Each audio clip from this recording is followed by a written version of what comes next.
Anh Huy ơi. Cua một cái là Anh nào không chịu bật nhạc anh Huy ơi. Anh Huy ơi, anh nào không bật nhạc anh Huy ơi. Ngồi ra một tí, lệch ra một tí, một người thôi.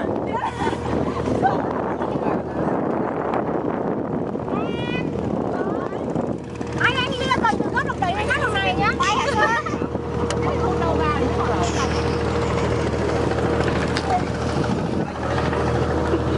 Gọn quá rồi, giờ đến là cứng lên. Quay nhanh cơ phải đến trời. Đợi quay xong rồi chụp. Đang cua, đang cua. Đang úp cua. xếp vét lên phải.